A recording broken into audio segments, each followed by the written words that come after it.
morning.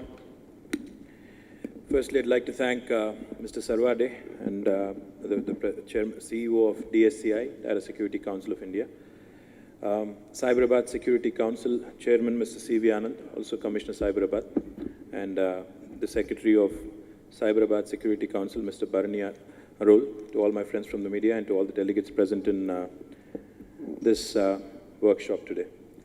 Every day, they say, is a learning experience. I've learned two things from Mr. Sarvade's speech today. One, I did not know that cybersecurity has now become a retail industry. So that was definitely something that I've learned here. And two, I also did not know Angelina Jolie was a brat. So thank you. Firstly, the biggest fear, the biggest apprehension that a lot of people have when it comes to talking about cybersecurity, a lot of organizations, a lot of governments, a lot of individuals, is that people live in denial. I mean, I think it applies across the board. Not just about cybersecurity, but to a lot of things. When there was a movie, Hollywood movie called The Net, I think it was about a decade back, starring Sandra Bullock, I think it was, where a person's identity is completely stolen and she completely becomes a non-entity as far as the world is concerned in real terms. That really spooked a lot of people. But the reality of the matter is, it does happen. Not to the extent maybe as it was exaggerated, but I think a lot of aspects in that movie are real. But the biggest problem is, like I said, people live in denial. We tend to believe a lot of times it could happen to somebody else but not us.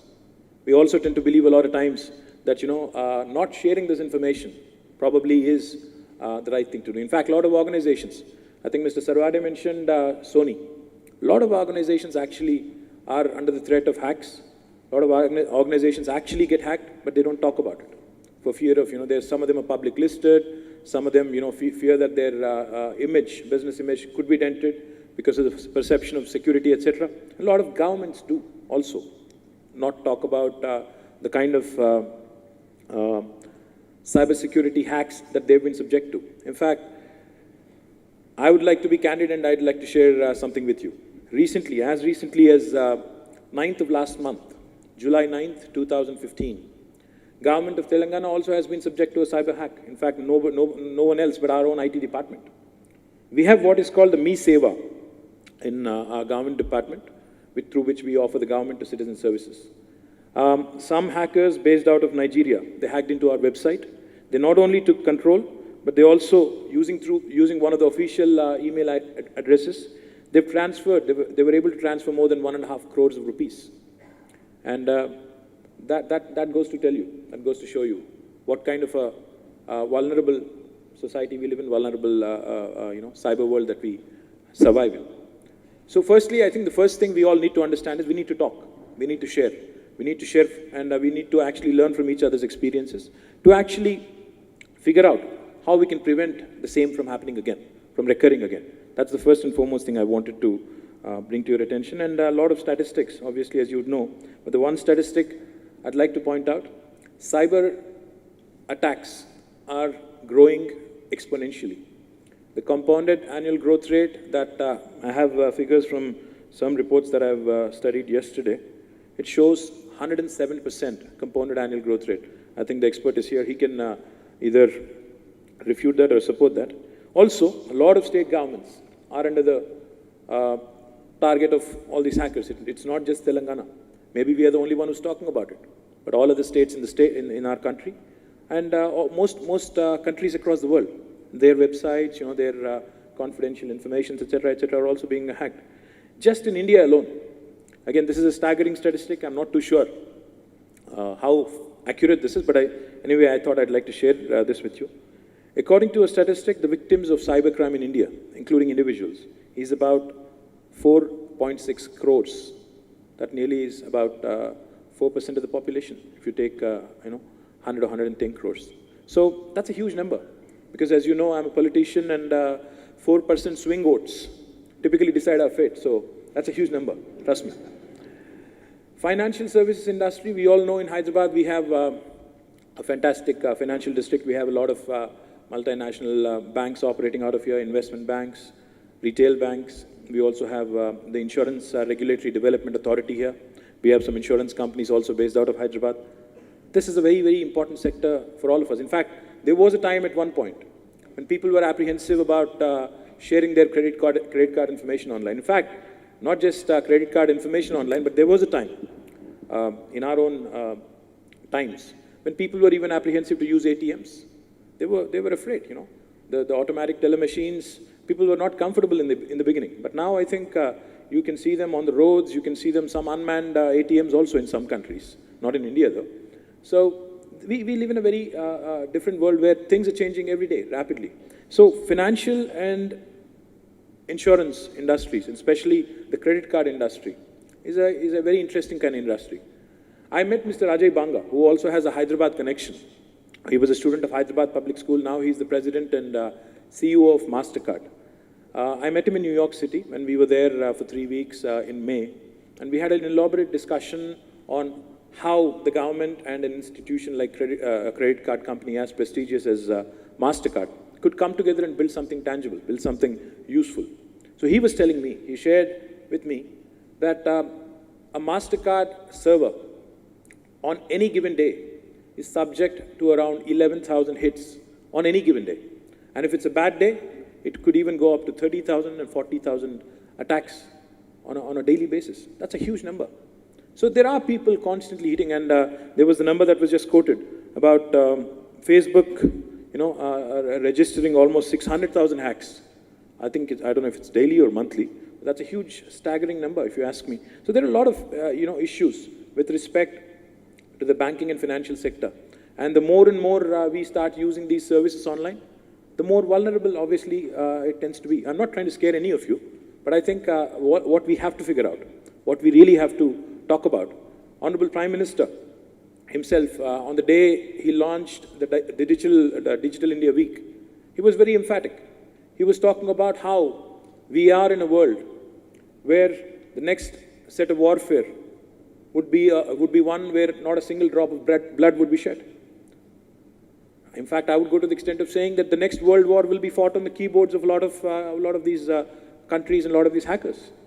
Most definitely, because as we all know, in today's world, you can even launch missiles sitting on a keyboard, and you can do so many other things that one would not even would like to think of. But the point is, the more connected we are, the more we realize that this is actually truly a World Wide Web, I think you would understand the gravity of the problem here. And therefore, therein lies a great opportunity for India. As Honorable Prime Minister said, and as Mr. Sarvade was pointing out, therein lies a fantastic opportunity for India. We can really take this bull by its horns, really make an impact, and find a solution not just for India, but also for the rest of the world. Because we have 1 million engineers graduating every year, as was pointed out. And even if a fraction of them actually take up cybersecurity as a profession, I think we can not only find solutions for ourselves, but also for the rest of the world. We have, as Government of Telangana and Government of India together, as part of the Digital Telangana Week, have launched a number of initiatives, especially to get more and more digital literacy going, more digital infrastructure built, more people to use online services, etc., etc. For example, we're talking about a cloud enablement of our data center to combine all the services being offered by Government of Telangana and Government of India. The government to citizen interface, the government to government interface, we're trying to enable it via cloud. But again, as you all know, even that is susceptible. To increase the interoperability of various line departments, because the typical complaint when you talk to citizens, especially about government and its services, is that each government department operates in silos. One day you will see the infrastructure department, the roads and buildings department laying a road. Next day you would see the PWD department, the water supply department coming and digging it up all over. I'm sure most of you would agree with me on that. So when you start operating in silos, and when the question is, how come you can't bring about coordination of all these departments, then you start thinking about solutions, and cloud is definitely one such solution, where interoperability obviously increases, line departments work in tandem, mutually aligned goals are agreed upon, and work is executed in a very structured kind of fashion. But cloud enablement would require a tougher cybersecurity. So is the case with digital lockers. Today we are trying to bring about the concept of digital lockers where you can store all your information, including your professional degree certificates, your credit card information, and your passports, everything on a digital locker, which can be shared typically with a potential employer, or with a friend, or a person of your choice. But now, when you want to promote this, you have to ask yourself, how safe is this? Can I trust it with all my absolutely important information, which is paramount to you? Same thing with G2C, the Government to Citizen Services. Today, we offer more than 321 services through what is called Me Seva. We're trying to increase it to 400 in days to come. I think in about 6 months, you'll see that we will offer more than 400 citizen services directly through Me Seva. We're talking mobile governance. We're talking about how we can use smartphones instead of going to a Me Seva kiosk, how we can start using mobile phones to ensure that the citizens, even in the middle of the night, if they feel like applying for a certificate, they should be able to do it sitting right there on their phone and not having to go to a kiosk or a Me Seva center. But again, the question remains, how safe is your phone? So there are several things, that we can talk about. Likewise, we are talking about creating a digital health record of each individual. And how safe is that? So these are all the things that obviously would require that the world becomes a lot more safe in terms of cyber security.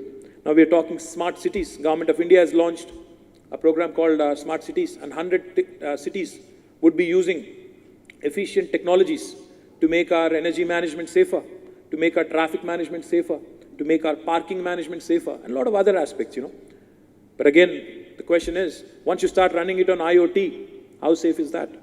So these are all the real things that I wanted to bring to your attention. But having said all that, we've started out in the right earnest as Government of Telangana. Cybersecurity is a real threat as far as we are concerned. It's not perceived anymore, it is a real threat. And therefore, on the 6th of July, we have entered into an agreement with the C.R. Rao Institute of Advanced Statistics and Mathematics. We have entered into an MOU, and now together we are building a program to actually train more cyber warriors. We are also in discussion with the Carnegie Mellon University, which is known for its master's degree in cybersecurity. We're in discussions with them. We're trying to come up with a winter course later this year, so that we begin by training the trainers first, and then they in turn could impart more and more. They in turn could create more and more cyber warriors. Also, at the same time, we're trying to leverage the research potential of Hyderabad also. We have a number of defense establishments here, and with able people like Mr. Sarvade leading DSCI. In fact, just the other day we had met the NASSCOM's task force on cybersecurity, which is headed by Rajendra Kumar Pawar, the chairman of NIIT. We had met with him. We had also requested him that whatever Government of India would like to do, whatever NASSCOM would like to do on the cybersecurity front, Telangana will be one of the first and foremost states to come forward and collaborate with Government of India and NASSCOM to ensure that cybersecurity is taken up as a priority. There is also the National Cybersecurity Policy. Now, in line with that, we are also building our own cybersecurity policy so that whatever we do is empowered by statute as well. Because this is a novel area. This is a gray area. We need to figure out, we're literally groping in the dark. And this is an area, I may also add, where the thief is ahead of the cop. It's literally a Tom and Jerry kind of game, where always a hacker is ahead of you. You have to play catch up. That's the world we live in.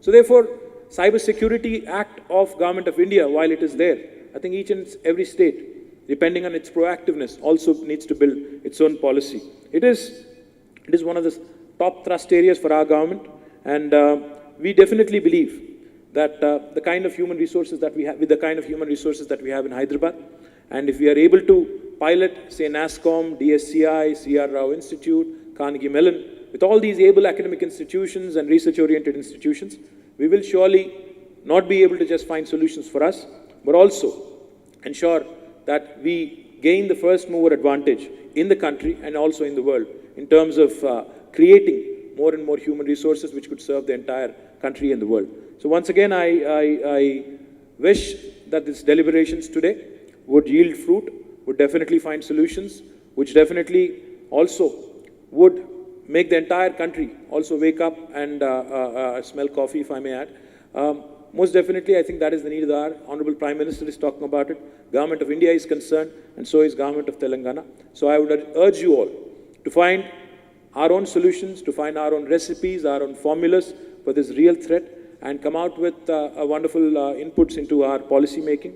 Also come out with more potential employment opportunities for the youth of our country, and also find solutions for the rest of the world. So I wish you all the very best, and once again, thank you for having me here. Cheers.